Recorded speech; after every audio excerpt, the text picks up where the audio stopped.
Well, how's it going, everybody, and welcome back to Tyler's Real Fishing. In today's episode, we're going to talk about river systems, how to pick apart your local river to catch the most bass possible, and of course, we're going to show you guys how I'm picking apart this river today in my kayak for you guys at home. My name's Tyler Anderson. Let's talk about it.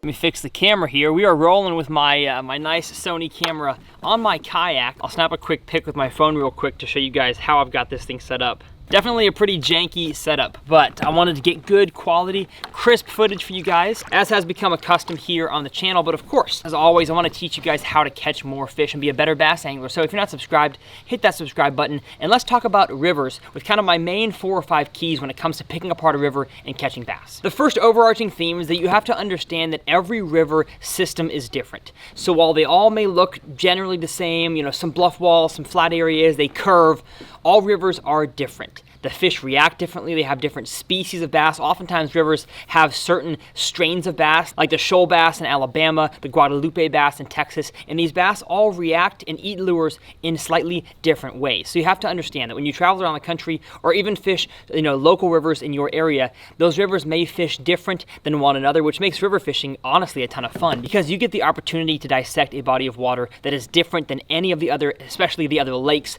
in the area. But my first tip for picking apart your river system is you have to understand how much current you have in your body of water. Current, or the flowing of water from one end of the river to the other, from upstream to downstream, radically changes how you fish. I'm not just talking about the lures that you throw, I'm talking about the locations that you fish at. And so when you have a river like the one I'm on today with hardly any flow, I mean, it's, as you guys can see, I'm not really moving at all here. It is a very, very slow, lazy river, you could call it. The fish are going to react and eat more like they would in a lake or a pond. You know, the fish are going to set up on your standard things, your lay down trees, your rock piles, your grass lines, that kind of thing, because those fish just don't really have any eddies to hide behind.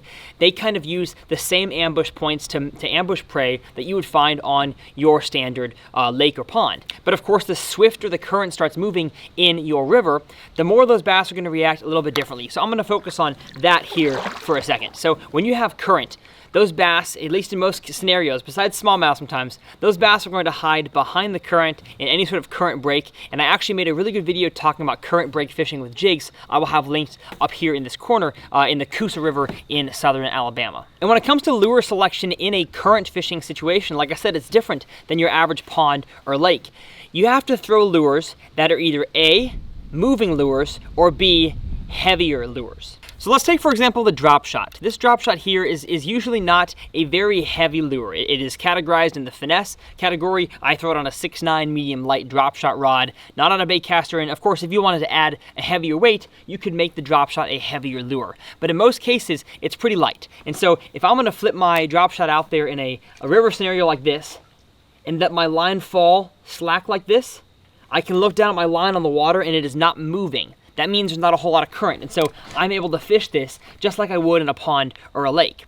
But if you're fishing a light lure like a drop shot or a weightless soft plastic in an area that has a lot of current, a lot of flowing water, and you flip it out there to whatever piece of cover you're fishing, maybe it's an open flat, your line is going to be pulled by the current and you're not gonna have a good feel of your bait. And I've had so many situations where I'm throwing a lure that is too light in a current scenario, and when that current starts to pull that line and a fish bites it, not only can I not feel that bite, but also when I set the hook, I have to set the hook on line that is bowed through the water. So it not only cuts down on your power, you also have a harder time kind of gauging how much line is out to properly reel down enough to set the hook. So like I said, moving baits, because your line is almost always tight to your lure, or heavier lures that are not as affected by that current to move your bait in that line downstream.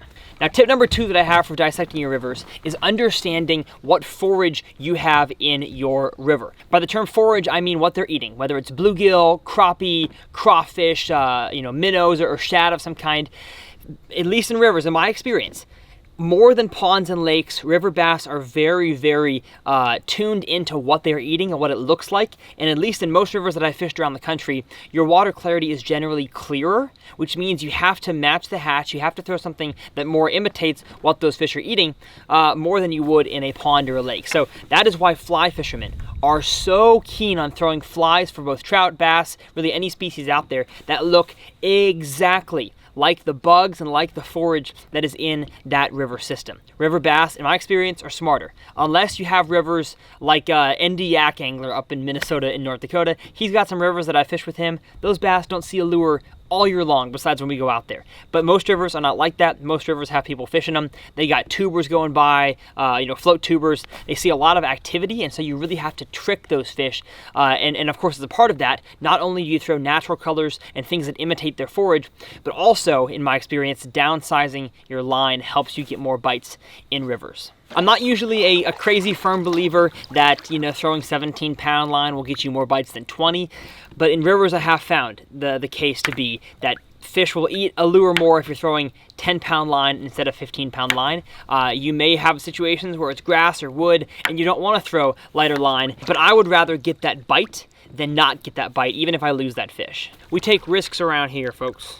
Mama didn't raise no wimp. Tip number 3, as we pass this very unique big old boulder with some sticks on it, is knowing your water clarity. So rivers' water clarity, at least in my experience from traveling around the country, rivers generally have clearer water. Rivers usually have some sort of gravel bottom, at least the ones in Texas where I'm from. They have a gravel bottom, they might have some aquatic vegetation, and those two things really help filter the water, and especially if that water is constantly flowing, not fast, but constantly flowing at least at a decent speed, I found that it really filters that water. And unless you have a flood or rapid influx of water, I don't really find that at least the rivers that I fish get very dirty. But of course, there are tons of rivers around the country, like at least in Texas, like the Trinity, the Lower Brazos, the Red River, Sabine River, that are just really, really dirty rivers. And so when talking about dirty versus clear, that is what's called water clarity. And fish will not eat the same lures, and they will not position themselves on the exact same places in dirty water as they will clear water. Now I think I've made 2 videos on my channel about lures for clear water and lures for dirty water. I will have those both linked in the top corner up here as well as in the description. That way I don't have to go into talking about what lures are best for each one, because I've already done that. But just kind of, overall, clear water, you want to throw more natural colors, some more, translucents, whites, green pumpkins, watermelon reds that really look like a bait fish or a bluegill. And in dirty water, you want to throw more, black and blue, chartreuse, that kind of thing is what I like to focus on in dirty water. Also, clear water, I found like in a river like this, throwing finesse stuff works really, really well. A drop shot, shaky head, wacky rig, and in dirty water, of course, don't throw those. Throw more of a chatterbait, spinnerbait, crankbait sort of thing. And one more tip before we get into some fishing action from today's kayak adventure, which actually happened to be the angler giveaway. My buddy Samuel up there, he won the Angler Systems challenge giveaway that I did a few months ago. We gave away a bona fide kayak, a like $2,000 bona fide kayak. He's up there right now. I'm sure I'll have some shots of him later catching some fish. But super fun time. But with tip number at least 4 or 5, whatever we're on, is that I would recommend fishing rivers slow. In lakes and ponds, a lot of the time I recommend going at it fast and covering the whole pond, finding areas that have fish and then slowing down in those areas after you've made a full pass. In rivers, especially in a kayak or a john boat or even from the bank, I would recommend fishing slow.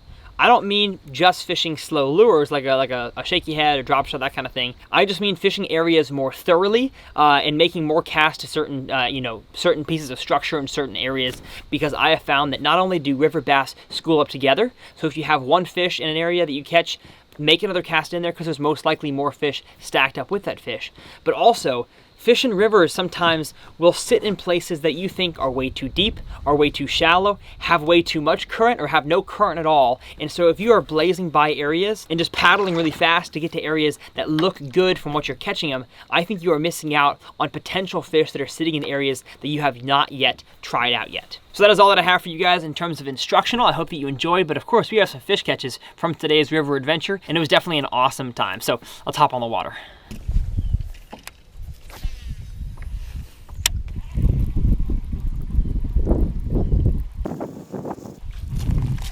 Oh gosh, I got one. Hey! That was confusing. I don't know how the heck that happened. Got me a little dinker stinker. Thanks, buddy. I set the hook and I was like, that's a leaf. Nope, it's a bass. Got that fish there on the chatterbait in some kind of open water. Not a whole lot of current to it, but there's some open water with some grass. Probably just a fish cruising around looking for a tasty snack.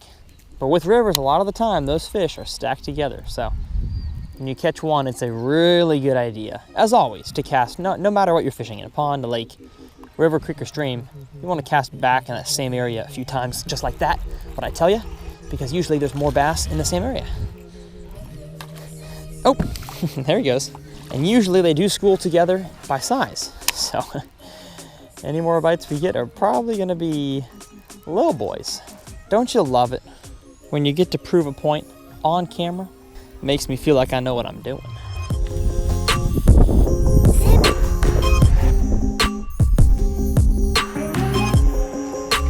There it is right there.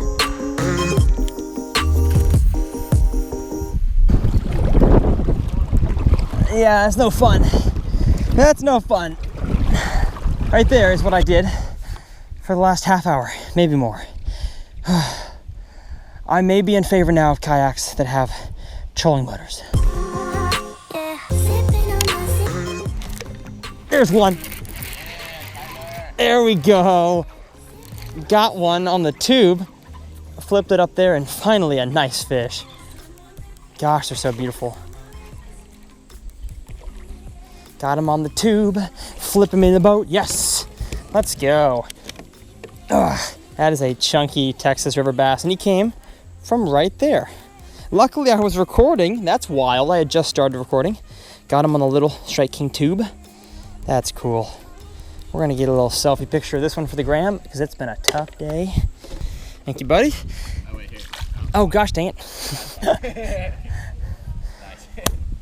Finally. Oh, after what seemed like hours of paddling, whatever, got a fish. I think it was hours and hours. Yeah, it probably was an hour at least. Feels good to set the hook and bring them over a log. I think the key is making sure they can't see you. Yeah. Because that fish had no clue I was there. I made a long flip and I got the bite. There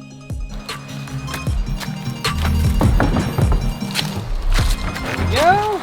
That's good, right? There, perfect. That was tiring. You tired? I'm pretty. Yeah, we are beat like the Dallas Cowboys this season. Well, I hope that you guys learned something. As always, we're gonna go ahead and give Mr. Samuel his brand new Bonafide kayak, so hopefully he's pumped about that. Didn't catch any giants for you guys today, but we taught you guys how to break apart a river, and we broke it apart, but the fish were just very stingy. We got some intel from the guy who owns this this little ramp here, little takeout. Weather gets a little bit cooler, those fish start to chew, and we'll catch some more fish. So we'll see y'all next time on TRF.